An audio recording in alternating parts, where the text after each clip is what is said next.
پوری دنیا میں دین جمہور، sovereignty of the people, not of God, sovereignty of the people.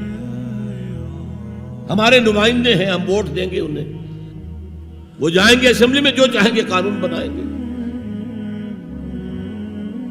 وہ مرد کے ساتھ شادی کو اگر رجسٹر کرنا چاہیں، اجازت دینا چاہیں، لائسنس ایشو کر دیں گے. ایک مرد شوہر ہوگا، ایک دوسرا مرد بیوی ہوگا. Legally they will be wife and husband. لیسبینز ہیں، عورتیں ہیں، آپس میں شادی کرنا چاہتی ہیں تو عورتیں ٹھیک ہے، لو بھائی کر دو، جاؤ. ہومو سیکشولیٹی جائز ہے بالکل، بلکہ اب تو اسے کہا جا رہا ہے کہ یہ نارمل انکلینیشن مانی جانی چاہیے. ہومو سیکشولیٹی، ہم جنس پرستی، اسے کوئی برا نام دینا ہی نہیں چاہیے. It's a normal attitude. یہ ہے اس سوشل انجینئرنگ پروگرام کا معاملہ کہ جو ابھی چند سال پہلے جو یونائٹڈ نیشنز آرگنائزیشن کی جنرل اسمبلی نے جو سوشل انجینئرنگ پروگرام بنایا ہے نوع انسانی کے لیے، اس میں تو کیا مقصد تھا حضور کا کہ آپ کو دی گئی کتاب نمبر 1 الہدا اور نمبر 2 دین حق، تاکہ دین کو غالب کرے. ایک پیارا سا خیال آیا ذہن میں، دیکھیے یہ آپ کا عام محاورہ ہے، ایک میان میں 2 تلواریں نہیں سما سکتی، ایک جگہ 2 دین نہیں ہو سکتے. مذہب 100 بھی ہو سکتے ہیں ایک جگہ پر، اس لیے کہ مذہب کو عام دنیا کیا مانتی ہے کہ مذہب کا تعلق صرف 3 چیزوں سے. کچھ عقائد ہوں گے، ایک خدا کو ماننے والے، 100 خداؤں کو ماننے والے، کسی کو نہ ماننے والے. کچھ عبادات کی رسومات ہوں گی، نماز ہے، روزہ ہے، یا پوجا پاٹ ہے، یا گرو گرنتھ سنگھ کا وہ اکھنڈ پاٹ، یعنی پورا اس کی تلاوت مکمل، کوئی وقفہ ڈالے بغیر، جو چاہو کرو. سوشل کسٹمز ہوتے ہیں، بچہ پیدا ہوگا تو کیا کریں گے؟ عقیقہ کریں گے، بپتسمہ دیں گے. عیسائی بپتسمہ دیتے ہیں، بیپٹائز کرتے ہیں، ہم عقیقہ کرتے ہیں. پیدا ہوتے ہی دائیں کان میں اذان، بائیں میں اقامت کہتے ہیں. کوئی مر جائے گا تو کیا کریں گے؟ ڈیڈ باڈی کا جلائیں گے یا دفنائیں گے، یا پارسیوں کی طرح کہیں اونچی جگہ پر رکھ دیں گے کہ کیلیں اور کوے آئیں اور کھا جائیں. کم سے کم ان کی غذا کا تو کام چلے نا. زمین میں دبا دیں گے تو مٹی ہوگا، مٹی میں مل جائے گا، کسی کے کام ہی نہیں آئے. بہرحال ان 3 چیزوں کے مجموعے کا نام ہے مذہب. جبکہ دین کے اندر 3 چیزیں مزید شامل ہو جاتی ہیں: سماجی نظام، معاشی نظام، سیاسی نظام. یہ 3 جمع 3 بن کر دین بنتا ہے. تو دین تو 2 نہیں ہو سکتے. جمہوریت اور آمریت تو ساتھ ساتھ نہیں ہو سکتے. کیپٹلزم اور کمیونزم تو ساتھ ساتھ نہیں ہو سکتے. ڈیموکریسی اور ملوکیت تو ساتھ ساتھ نہیں ہو سکتے. اس اعتبار سے ایک مغلوب ہوگا، ایک غالب ہوگا. مغلوب مذہب بن جائے گا اور غالب دین ہوگا. آج دین جمہور غالب ہے. اور جو اقبال کا شعر ہے بڑا پیارا: بندگی میں گھٹ کے رہ جاتی ہے ایک جوئے کباب، اور آزادی میں بہرے بے قراں ہے زندگی. اگر دین آزاد ہے، غالب ہے، چھایا ہوا ہے تو وہ ہے اصل دین، ورنہ وہ سکڑ کر مذہب بن جائے گا. ہم 60 سال پہلے دین انگریز پر تھے. حاکم کون تھا؟ کوئی بادشاہ کو ملکہ بیٹھا ہوا یا بیٹھی ہوئی ہے انگلستان میں. وائس رائے یہاں ایک ہوتا تھا اس کا، لیکن وہ حاکم نہیں تھا، ساورن نہیں تھا. ساورنٹی ان کی تھی، اصل حکومت ان کی تھی.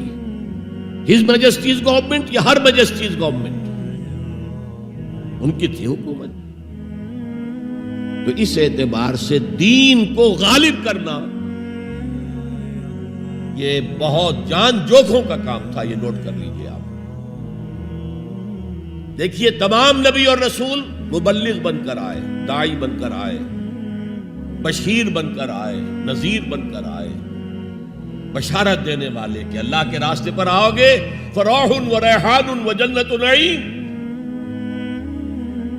اور اگر انذار کرنے والے نذیر بن کر آئے. اگر غلط راستے پر جاؤ گے تو جہنم ہے.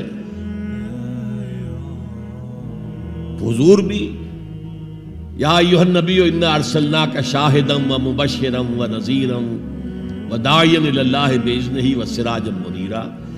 یہ جو 5 حیثیتیں ہیں یہ مشترک ہیں حضور میں اور تمام انبیاء میں. اگرچہ ہر حیثیت میں حضور کی اپنی شان ہے جس میں کوئی دوسرا نبی ان کے قریب نہیں آ سکے گا.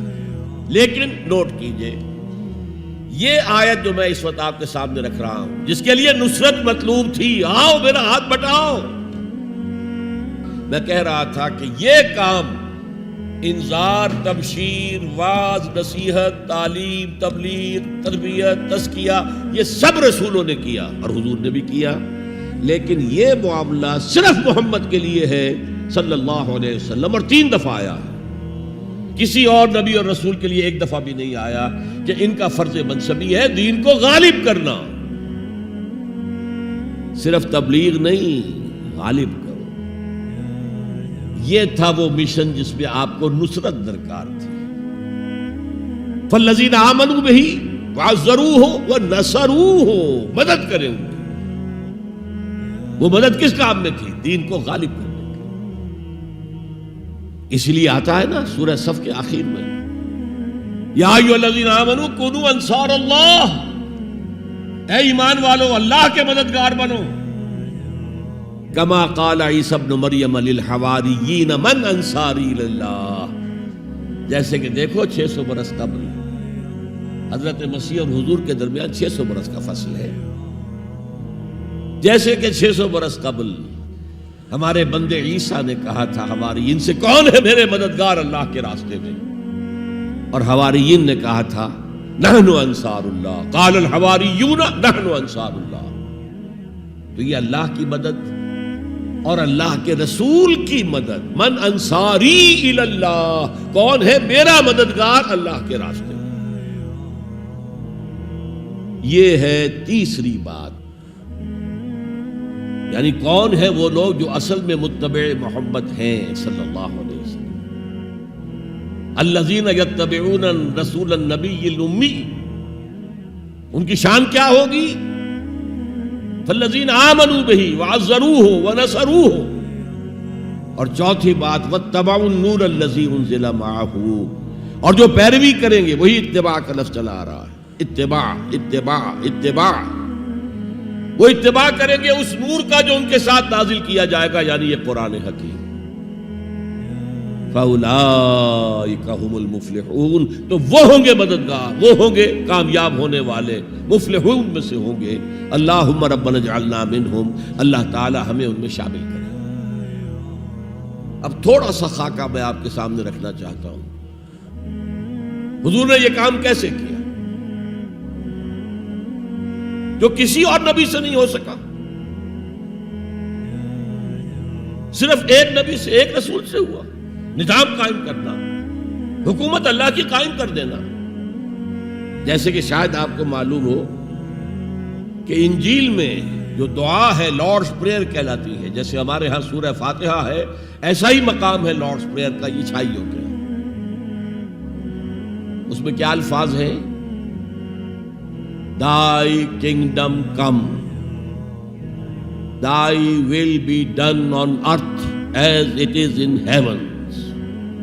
اے اللہ، اے رب، تیری حکومت آئے، حکومت الہیہ قائم ہو جائے، تیری حکومت آئے. اسی کو حضرت مسیح کہتے رہے، کنگڈم آف ہیون آن ارتھ، آسمانی بادشاہت زمین پر قائم ہو.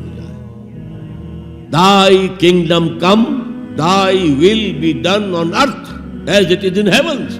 تیری مرضی جیسے آسمانوں میں پوری ہو رہی ہے، سارے سیارے، سارے ستارے، ساری گیلیکسیز، پوری کائنات جس طرح تیرے حکم کے پابند ہیں، اے رب ایسے ہی تیری مرضی زمین پر بھی پوری. یہ کام جو ہے بڑا جان جوکھوں کا کام ہے. تبلیغ میں، تعلیم میں محنت ہوتی ہے، مشقت ہوتی ہے، وقت لگتا ہے، اس میں کوئی شک نہیں.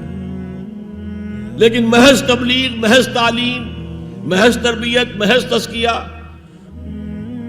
یہ محمد رسول اللہ کا طریقہ نہیں ہے۔ برا نہ مانیے، میری بات پر غور کیجیے۔